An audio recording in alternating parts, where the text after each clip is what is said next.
All right. Hey, welcome everybody. Rob here with another BSPU call. Have a special guest with us today that is going to train you how to get speaking engagements using your book. And Amy Dix should know how to do that because she did get 97 speaking engagements over an 18-month period using her books. Those engagements ranged from $5,000 all the way up to, if I recall, $12,000. So no small feat there. And for those of you in the BSP community, you probably already know Amy as well because she's super active. She helps with some of our project management stuff. She's done challenges for us, which I'm doing another challenge, by the way, next week, Amy. And then we want to talk about getting you involved in some coming challenges too. Anyway, without further ado, Amy, I will turn it over to you. You are the host. You can share your screen. You can take charge. And of course, pay attention to the chat if you would, please, because there certainly will be a number of questions that people will ask. But the floor is yours. Awesome. Thank you so much. I see some familiar faces, or at least read some familiar names. So that's amazing. Lisa, James, Karen, those are the ones that I see. And I'm sure there's others on here that I just don't see you guys at the moment, or we haven't met. But now we have. So hello. Now we're friends because that's the way my world works. Once I see you, once I meet you, then we're just friends forever. So if you're okay with that, then I'm okay with that. So yeah, it's so interesting because Rob said about a year ago when I was presenting on the challenge, he was like, man, you got 97 speaking gigs in 18 months. Like, I didn't even know you did that. And he goes, how did you do it? And I go, well, a lot of it is I followed what you taught us to do. So I made some tweaks along the way. And he goes, man, you should teach other people how to do this. So finally, a year later, I finally have put it all together to teach other people how to do it. And really specifically, authors, because as an, I've been on both ends of it, and we're going to get into like the absolute, like how to do this here in a second. But I think it's important to know this, like, I had an event planning company when I lived in Denver, Colorado, and I ended up selling that company.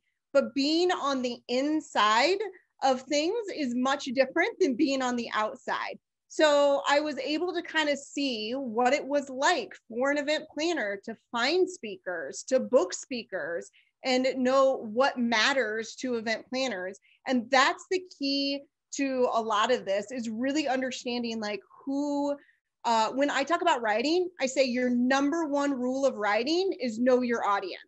Same thing as a speaker. Like, the number one rule of being awesome at getting gigs is know your audience. So know who is booking you and be able to really speak to them. So let me I know you really want to see how we do all this. So let me show you, and I'll also go through some things that are like working right now, because things have obviously shifted here in the last year. Maybe, hopefully I don't have to say that, but that is true. Let's just go into presentation mode.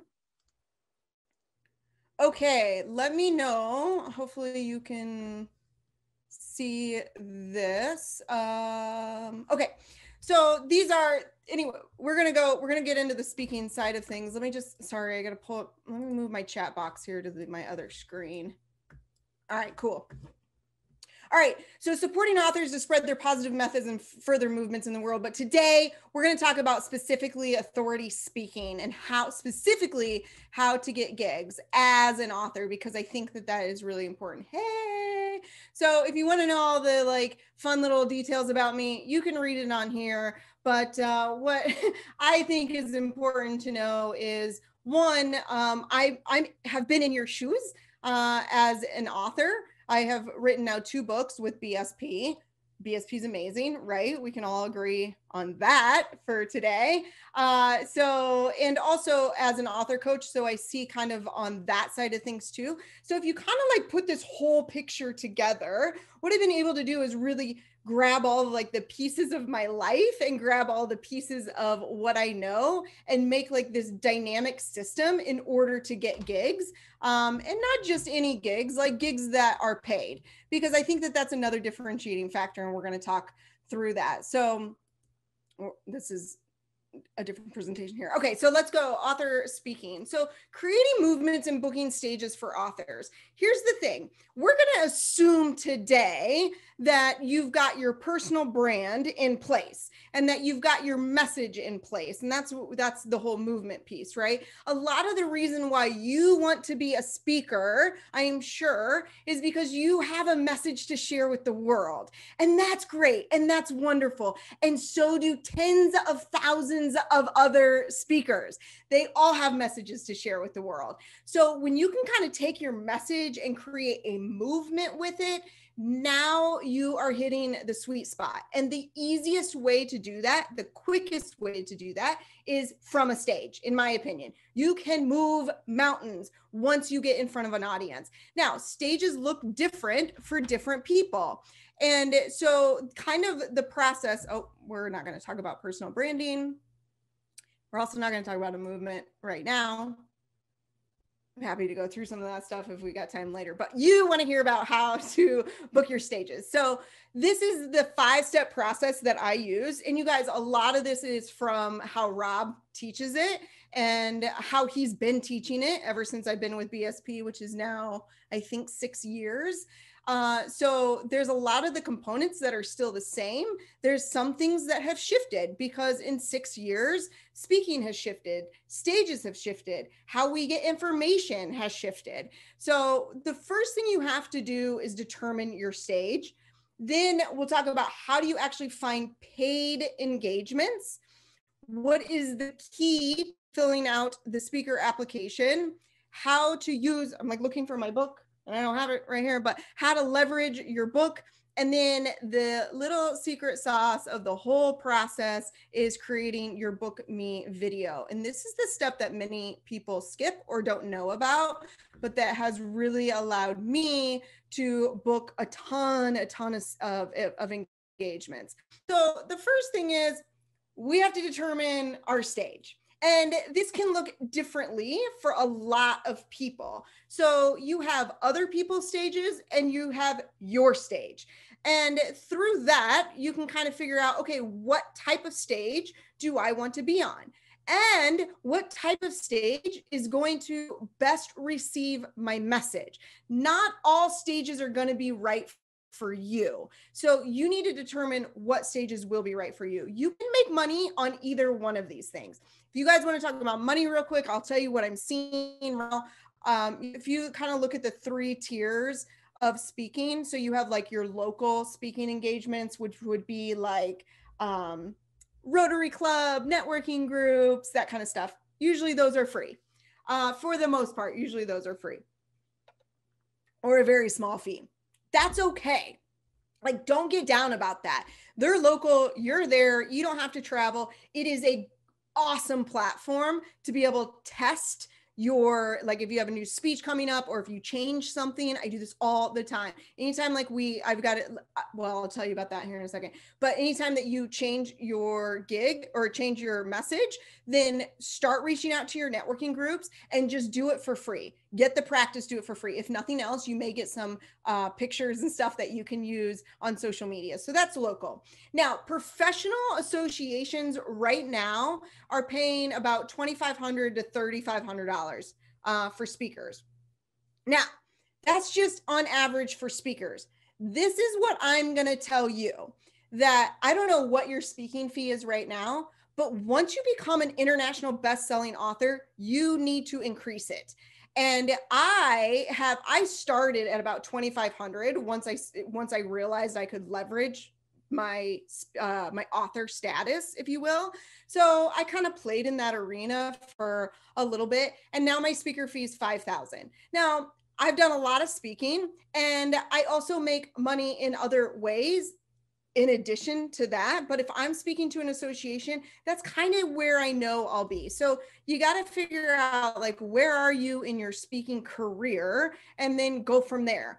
If you're just kind of starting out and you haven't booked a lot of stages, you don't have a lot of testimonials, you don't have some of those assets that you can share, Trust me, 2,500 they sneeze at. It's fine. Just ask for $2,500.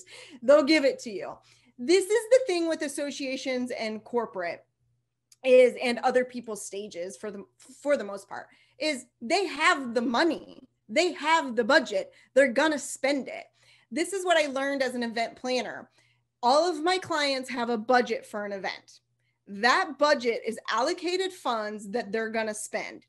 Unless somebody is tasked with coming in significantly under budget, they're still going to spend the money that they have budgeted. So they're not budgeting $20 for a speaker. Heck, they're not even budgeting $500 for a speaker. They're budgeting much more. So, and you're not going to be the only speaker. There's many speakers there. So if you're looking at an association, if you're not at the $2,500 mark, I'd say ask for it, go for it, ask for it.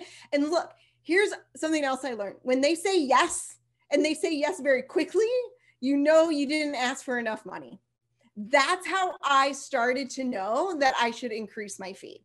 So you got to kind of play with it and feel it. Corporations right now, depending on your topic, but corporations right now are paying anywhere from $10,000 to $25,000. And then if you do consulting and some other stuff, it's well beyond that. You guys, $10,000 to ask from a business, from established corporation is absolutely nothing. If you really can solve their problem, you're in. 10 grand, you're in. And this is just what I'm seeing. Okay. So Cindy asks, is that $2,500 for speaking and travel you pay on your own, or do you pay for that too? Never pay travel. They always pay travel. Look, you shouldn't incur a bunch of expenses unless you build it into your fee. But I always just say my speaker fee for a 45-minute keynote is $5,000 plus travel. So that's it, right? And then whatever that is, because you don't know what type of hotel you might be, you know, that the conference might be at. You don't know how much that flight is going to cost. I'm going somewhere in South Dakota here in a couple of weeks. Where are we at? April 6th? Yeah, in like 2 or 3 weeks. I'm not even sure where I fly into South Dakota. Like, I don't know. That might be a really expensive ticket into some small town in South Dakota. And maybe not all towns in South Dakota are small. I don't know. But so you don't want to have to incur that expense. Also, along that line, you also want to have some sort of daily per diem for meals, parking. Well, parking you would expense, but meals, just any kind of expenses, mainly meals, that you incur during your travel. So make sure that you write that into your agreements, that you have a per diem. Look, you don't have to be like Christina Aguilera about it, okay? Like you can just, I'm very conservative, I would say, when it comes to a per diem. So James asked, thank you, James. What's a reasonable per diem? If you really want to go on the low side, think about how much it's going to cost you to eat out for breakfast, lunch, and dinner, right? And at a minimum. So at a minimum, you would probably ask for $50. I ask for 100, sometimes 150, depending on if I'm going to a tier 1 city or a tier 2 city. Look, if I go to New York, that's a lot more expensive. I'm going to have a higher per diem on that than if I'm going to South Dakota. I don't even know where I'm going in South Dakota, by the way, which is kind of funny. But anyway, so in my mind, it's a small town, but maybe it's not. So you got to kind of just be fair. That's what I say. Like, just be fair. You're not trying to like screw over the person who's hiring you. Just be fair. So do you ask for a car, or do they have someone drive you? It totally depends. This one in South Dakota that I have, they're picking me up from the airport and then they're taking me to where I'm staying. Google GSA per diem for government rates per location. Yeah, that's good advice, Garth. You can do that too. There's different, yeah, you can do that. The thing is like, well, not to get into a whole tax conversation, we're not going to go down that road, but you do kind of need to understand like how you're reporting it, which is why I like to separate it so you don't have to claim it as income. So anyway, just don't be snotty about it. Just make sure it covers your expenses. You know, you don't want to be like, oh my gosh, I can only eat at McDonald's for dinner tonight. Like nobody wants to do that. Okay. So nobody wants to do that anyway. All right. So that's kind of where the fees lie. I know it's always like a really big question, like how much should I ask? How much are they paying? When travel paid for, is it typically coach or business class or first class? Okay, good question. I fly coach. I don't care. I love to be in an airplane. I love nothing more to be up in the air. Look, it's probably why I date a pilot so I can go up in the air all the time. But so for me, I don't care. But if that's a stipulation and that is like a must for you, then hey, tell them first class and see if you can get it pushed through. That's just your personal preference. If I was going overseas, that might be a little different. But otherwise, I just fly whatever. I don't even care. Like I'll fly Southwest. I don't even care. Okay. So you have other people's stages. You have your stages. Here's the most important thing. And I think I said this actually on the challenge and it came to me and I was like, oh, that's so good, Amy. That's so good. And I've been saying it ever since. But if you call yourself a speaker, then you need to speak. And if you don't have the opportunities, then you need to create them, right? It is the only way that, yes, Rob, I will fly Southwest. It is the only way that you're going to gain more exposure, that you're going to get more practice, that you're going to get better, that you're going to get hired. So if your LinkedIn says speaker, motivational speaker, international speaker, whatever, then you need to speak. And so create those opportunities. Some of the things that you can do and some of the things that I've done here in the last year, just to put things in perspective, writers write, speakers speak, James says, yes, is about a year ago today. Well, I don't know, it was probably like in March, but I had all my speaking gigs pulled within about a week time. Like my entire 2020 schedule was completely pulled within a week. So essentially, as my business, like the core of my business, that was it. Like I just lost, like in my mind at the time, all my income. Now, of course, we made up some of those through virtual and some other things. However, that is coming back. And because I don't want to say I lost because it sounds so negative and I don't really view it as a negative, but because we had a shift, we'll use the buzzword, because we had a shift, some of the things that I started doing, because I'm a speaker and I need to speak, right, is I started doing like live streams for my group. My Facebook group. I started a podcast, and we can talk about podcasts and speaking and how that gets you engagements too. But that has been like this, like blown my mind on what I've been able to do with podcasts and speaking and booking speaking engagements just from a podcast. So there's certain things that you can create if you call yourself a speaker and you're not getting hired just yet. You still need to speak. Let's see, professional associations, corporate podcasts. You can be on other people's podcasts. Rob has a whole training on that, so I would listen to that. But one of the things I'll tell you from a podcast host and from being on, I've probably been on close to 100 podcasts. One of the worst things that you want to do is go on the podcast because you're trying to spread your message, right? Because speakers speak, so you're going to go and you're going to speak. But you also want to create a movement. You also want to spread your message. So don't go on the podcast and go, hey, this is me, blah, blah, blah, blah. Here's my story. Great. And you've motivated everyone. And then they say, okay, great. At the end, they always go, great. Now, how can people find you? And you go, oh, I'm on all the social channels. You can just find me on any of those. You just lost a huge opportunity. Remember, you're also an author. Leverage your book. Here's another thing. Don't send them to Amazon. I'm sorry, you're not going to be rich just making royalties off of Amazon. You need to position yourself and your book differently. So again, Rob has a whole training on it, but utilize like your free plus shipping funnel. Put it into some sort of strategy where you direct them somewhere. You can at least get their email address. Some of my guests have great little downloads and stuff that's just easy peasy.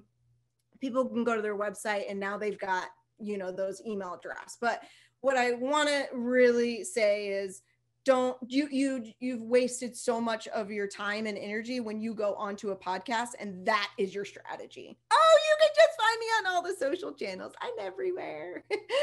So don't do that. Okay. Let's see. I think we're good there. So number one, determine your stage. And then here, how do you find this? So now you know, okay, I'm going to focus on corporations, let's just say, or I'm going to focus on associations. So where do you find the paid speaking engagements? I meant to look this up before I jumped on and I ran out of time, but here's the old way of looking for speaking engagements is you Google, let's see, whatever, somebody give me their topic. What do you speak on? Or what did you write about? Just give me your general topic. Type it in the chat box. No, there we go. Parental rejection. Okay, so Lisa, she might type into Google like events on parenting, right? Okay, whew. First of all, that sounds super broad. I'm not sure how many of those would actually come out, but let's just say that that's it. Okay, so now let's say you find some. Okay, so now you're on their website. You're like, okay, so now they have an event like in 6 months. You're doing all this research, and then they have a call for speaker. Awesome. So now you're going to fill out that application. You're just going to copy paste a bunch of stuff that you already have saved in a file somewhere else, the same bio, the same tired stuff, and then poof, it goes into like La La Land. It really does. And then maybe you'll get an email back from the organizer that says, yay, you've been accepted, or I'm so sorry you haven't. And I was starting to get these emails that were like, hey, great, thank you so much for submitting. Unfortunately, we did not select you. We had over 300 applications. I saw that a few times where they actually gave me the number of applications, and when it like hit the hundreds, I mean, even if you're up against 50 speakers, that would be tough. And now we're talking about hundreds of speakers. This, folks, is the old way of finding speaking gigs. You can do it, you can Google and you can grind, but it's going to take a long time before you hit something. Here's something else. A lot of times you don't know if they're paid or not. And if they're not paid and you just wasted all your time filling out their speaker application, that time is gone, because if you're not going to travel across the country for a free speaking gig, now you've really lost all that time when you could have been utilizing it in a different way. So that is very much a grind. That's hard. That's really tough. The new way of finding speaking engagements is this. It is absolutely finding those that are going to book you and doing a non-automated, I'll say it again, and I'm a marketer, but a non-automated relationship building. And yes, it's going to take a little bit of time, but I'm going to show you how you can expedite the process. And you still might have to fill out speaker applications, but I'm going to show you how to fill those out so that you stand out a little bit from everybody else. You need to find out who's making the decision. If you don't know that, then you are absolutely going into La La Land, and you are like one of the hundreds of people in the old way of finding speaking gigs. So you need to find out who they are, and you need to interact and engage with them. If you don't know, then go on the event website. There's always some sort of contact form or email. Email's better than the contact form, but just email them and say, are you the one who's responsible for booking speaking engagements? Just try to find the right person. And for me, I always ask, here's how you ask this. You don't say, will you pay me to speak? Or do you pay for speakers? You say, do you have a budget for speakers? All right, so that's the verbiage you want to use. Do you have a budget for speakers? And then you'll know very quickly if it's the right opportunity for you. Of course, there are opportunities that you can take that are free if they make sense. But for right now, we're talking about paid speaking engagements. Okay, let me just check the chat real quick. I'll come back maybe to some of these other topics as we go through some examples. Great advice about not losing the opportunity to capture audience contact info. Yeah, cool. I'm glad you like that, James. Okay. So that is how you create. Oh, I forgot. Oh my gosh, you guys want all the goods, right? Okay, so you got to create. So how do you find these event planners? Okay, a few different ways. One, LinkedIn is a great place to start, truly. I think it's better to find event planners or people who are responsible for organizing conferences on LinkedIn than it is the other route, which is finding the exact conference and then trying to find who. So, because if you can network with these event planners, a lot of times like third-party event planners, they have all kinds of different events, right? So they may have something in your arena, and then if you can find the people who, like the administration people of corporations, they're usually the people who are organizing the events. So you want to find them. Here's a couple of little secrets I'll share with you. I don't know if they're secrets. The other way to do this is, we are in 2021. Like, I feel like we can match up a lot better these days due to AI, due to just different websites connecting the right people with the right people. So directories are your friend. You want to find the right type of speaking directories, okay? Like Speaker Hub is the biggest, well, I don't want to say the biggest, I don't know that for a fact, but Speaker Hub is a really big one. You can check them out, and that might be great. But here's what you don't want to do, is go on a really big directory like that, put in your information, and then sit back and just wait for somebody to contact you. That's not going to work, right? You have to lead in this relationship, because there are so many of you out there that you simply, that they can choose from hundreds, as we know, maybe thousands, right? So you need to lead in the relationship. So find the directories. If you want to create a profile, then create the darn profile just so you can reach out to the right people, but you want to do that. So Speaker Hub is one of them. It's not my favorite, but I'm just giving that one as an example because it's really well known. Let's see. I find you close. Let me type this one into the chat box. I find you close. I think that's how they have it. I find, with an I, you close. So that's one. Oh, sorry, I just sent that. Let me send that one to everyone. I just sent that privately to someone. That's not going to work. I find you close. All right, so that's one. That's a decent directory. They find the opportunities for you. Look, it's awesome. And then you just have to close it. Here's the other thing I'm going to say about this. I kind of wasn't going to go down this road, but I think it's important. You need to close these opportunities. Remember, if you're a speaker, you need to speak, which means you need to speak to these folks. And I'm going to show you how to do that.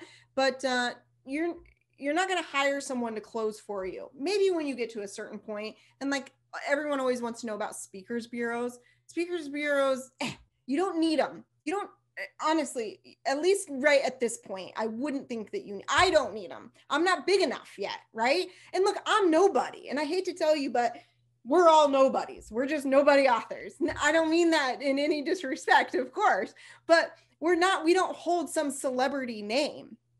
So you need to do the closing. Okay, so I find you close. Here's another one. Speakertunity is another great one. If you like speaking local, they also have different lists of paid events, of contact names, of email addresses, and you can get that list of just like your city. So you can do that.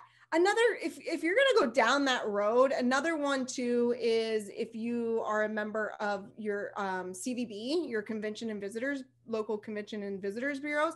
Different cities have different requirements, but usually it's called like ours is called Visit Jacksonville. Chicago's is Choose Chicago. Minneapolis is Meet Minneapolis, but they're all the Convention and Visitors Bureau.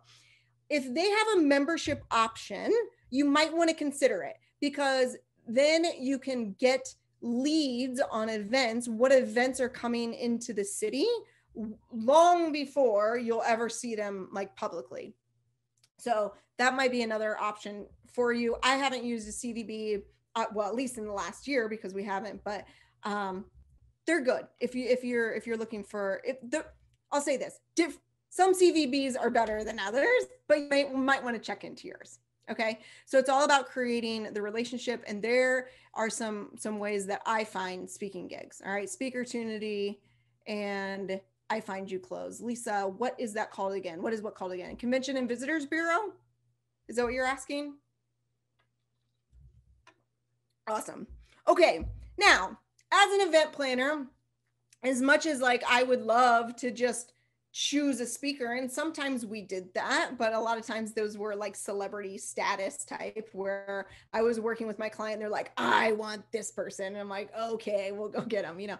But for us little authors out there who still maybe do not have the name Oprah or Tony Robbins or whatever, a lot of times they still require us to fill out a speaker application because they have a system to follow. Totally get it. Trust me, on the event planning side, I understand why they have to do it. Now, these are the typical sections of a speaker application. But here's my question to you. All of this, you can fill all this out, and like I said, you'll probably start copying and pasting because it's the same darn information, just in a different online form. How can you possibly stand out from hundreds of other applications when this is what you're working with? You already have an advantage being an author, already, automatically. Look, even as a podcast host for my podcast, I almost never take anyone that's not an author because there's a certain aura that you get to carry around with when you're an author, right? We automatically think that if somebody wrote the book on it, they're an expert on it, and you are the expert on it. So you already do have a little leg up. There are a lot of other authors also out there. So we need to be able to stand out from the speaker application. So how do we do that? The first part of this, you're already good at because you've already written a book. And this is the point on naming your speech, okay? You have to be hooky in naming your speech. I like to think of it as a book. I like to think of it as a title and a subtitle. Hey, you can already do this, right? You came up with a great title with your book. You came up with a great subtitle, or at least you worked with someone with us on the BSP side to help you create that. But you get it. You understand. So you know how to do this already. Look, if I am going to fill out an application, now, just to give some background, maybe this is obvious, but maybe not. I don't even think I talked about it. But a lot of what I do is happiness and happy workplaces and the science of happiness and positive psychology and all that. Yay, fun stuff, right? So that's a very general topic. And I could fill out speaker applications that said happy work. My speech is called Happy Workplace. Wah, wah, wah. I don't know. It even just sounds like super general. Or I can create a speech that's called Glass House, the changing world of work-life balance in the new normal. Do you see how that speaks to people? Do you see how that Glass House is hooky? And then the changing world of work-life balance in the new normal. First of all, there's a couple of things going on here. One, I'm using new normal, which is a total buzzword right now. So if you can relate your speech to what is happening or what their pain point is now, then man, that's almost a slam dunk. And then in addition to that, you're always talking about the outcome. I think Rob calls it the big promise on the subtitle. I call it the outcome. So what is the outcome of your speech? What is it? That's what you want to put in what I call the subtitle of the speech. But the whole thing is going to be Glass House, the changing world of work-life balance in the new normal. You guys can do this. That already stands out from Happy Workplace. So that is the one little tip there that I have on filling out applications. Now, there's some other things that you can do too, because once you have filled out this application and you have hooked them and you have spoken to their pain point, which is another thing, like in your description, you need to do the same kind of stuff. Remember, the number one rule of speaking is know your audience. Know your audience. And then you have two audiences. You have the audience who hires you, okay? So whether it's the event planner or the CEO or VP or whoever is hiring you, the HR director, whoever that is. And then you have the audience that you're speaking to. Usually they're two different audiences. So you've got to know, you have to know your audience, you have to know both audiences. Now, when you're talking about the description of the speech, and I say this here a little bit later, but I'm going to mention it right now, is this is not the place to be like, hey, this speech is amazing and it's super motivational and I'm really, really great on stage. This is not that place. The description, excuse me, I've been on author calls all day. So my voice is going. In the description, you want to speak to the transformation that the audience is going to take. How are you going to make them think differently? Your number one goal as a speaker, not the number one rule, the number one goal as a speaker is to walk on that stage or get in front of that camera or start recording that podcast and have people think one way. And by the time you are done speaking, they think a different way. So that's part of the description is, oh no, do I have internet issues or is Rob having internet issues? Okay, I hope that that's on Rob's end and not mine, but let me know. Anyway, I don't know. Okay, Rob, okay, it's on Rob's end. Okay, so anyway, so you want them to think differently. So that is your goal. That is what goes in the description. How are you taking your audience from point A to point Z? How are they going to walk away with a different mindset? That's what you want to speak to. Not about you, not about how great your energy is on the stage, none of that, okay? Then the fourth piece of this, once you fill out the application, you are going to mail them a copy of your book. I'm like looking on my desk because I just had some FedEx envelopes here and where I was mailing out my book, but I don't know, they must be on the kitchen table now. Anyway, you want to mail out your book. I mail everything out. When I mail out my books, I mail them out FedEx. I just do because I can track it. I know when they got it. And man, when I receive a FedEx envelope, hey, I'm so excited. I'm always going to open it. So send your book via FedEx. If not, you can send it USPS. It's still bulky mail. It'll cost you like, if you send it media mail, which by the way, you should send it via media mail, it'll cost you anywhere from $2.50 to maybe $4, depending on where you're shipping it. So this is the little trick that Rob does, right? So, and the way that he teaches it is just I've just made a few tweaks to it, but I fill out this application and send the book. That way, when they get around to reading the application, which they usually do within 48 hours, now they also have the book and it coincides. It's like a 1-2 punch, right? They're like, oh, I remember that name, Amy Dix. Let me look that up, right? So your book is not for them to read it and go, oh, this girl has amazing things to say. This book is awesome. That's not your goal. If they do that, great. I think Rob jokes about this. I steal the joke, but I think it was actually Rob's joke to begin with that I heard him say, but nobody's going to read your book except for your mom. Of course, that's not entirely true. However, that's not the goal here for them to read your book. The goal is so that you can get on a phone call with them. Because remember, if you're a speaker, you need to speak. And that also means you need to speak to them through this process. So you just want that one differentiating factor that they now have a book, they can relate it with your speaker application. Now you're just one more step ahead of all the other speakers. Okay. So does that make sense? Give me some love in the chat. Let me know. Are you confused? Are you rocking and rolling with me? How are you feeling? Am I talking to myself? Okay. That's awesome info. Okay. Cool. Okay. So super awesome. All right. Yay. This is great. More, please. I'll give you more. We're almost coming to an end. Isn't that like so sad? Okay. So if you call yourself a speaker, then you need to speak. Here you are, you've sent your book, you filled out the application, you have a killer title, you have a great outcome, you understand what the description is about, and now you still need to speak. So here's the little tidbit that I added to the whole thing is then I sent what I call a book me video. Now, a book me video is just simply, you can do this a myriad of different ways. I use SendSpark. There's also Loom is very powerful. I'm like reading chat and talking, and powerful is not what I wanted to say. Loom is very popular right now as well. So you can use Loom, free, by the way.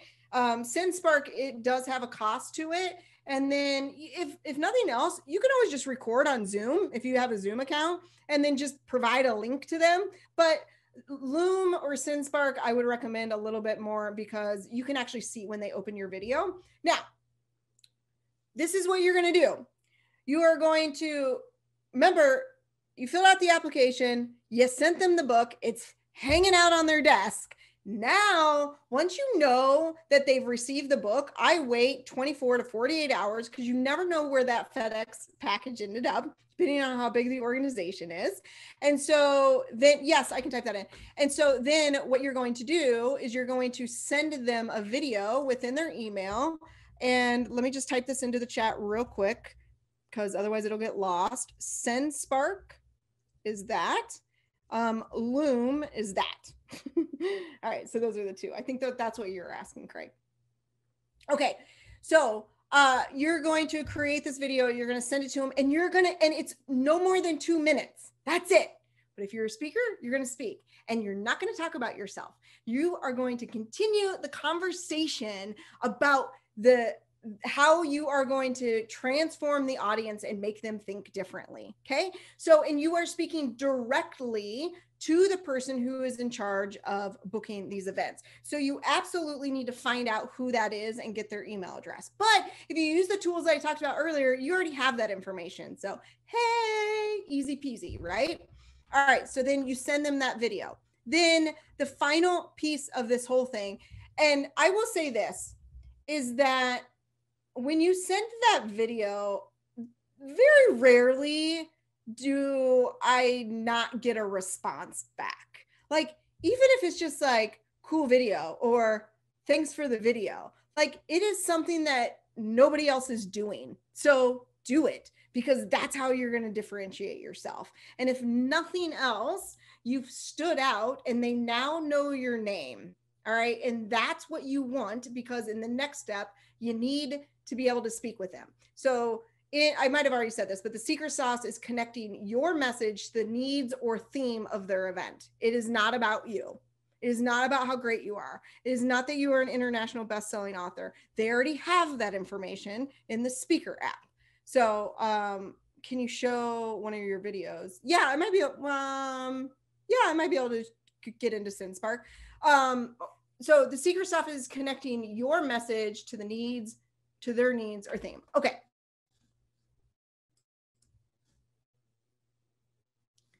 Then you're going to book the engagement. This is the last piece of it. You have to pick up the phone call, or you have to pick up the phone, you have to call them. This is where people get a little bit jittery and not so sure. I don't really want to. I don't really know. What if I get hung up on? What if they go tell me to pound sand? Look, if you've done this right, and if you think of it from a relationship standpoint, you are not trying to sell them anything. You are trying to provide a solution to them. You just need to position it so that they know you're the best solution that they are looking for. So pick up the phone, call them. Hey, this is Amy Dix. I sent you a copy of the book. I saw you saw my video. This is how I start usually. Do you know when like you are making decisions for the event? And is there any questions that you might have from my application? Like, you're just trying to get them to talk. Before I started doing this, the video, I could not get on the phone with anyone. Sometimes I don't even know percentages. Like, I don't even know, but it felt rough. Sometimes they had a copy of my book, so they'd give me the time of day, but these videos take it over the top because now they'll take your phone call and now you get to hear a voice and you get to talk to them and you get to find out what they're really looking for. And you get to ask them, like, if you're a match, if you're not a match, what plans do they have for next year? How can you be on that list? Can you keep them on your list? Can you follow up with them in 6 months? Like, you can just ask these questions. But if you look at it like a sales call, it'll sound like a sales call. So just look at it like you are providing a solution to them. Okay, so just to recap, determine your stage, find your finding the paid speaking engagements, filling out the application, leveraging your book and creating your book me video. And then I guess my number 6 got cut off there, but book the dang engagement, right? Book it.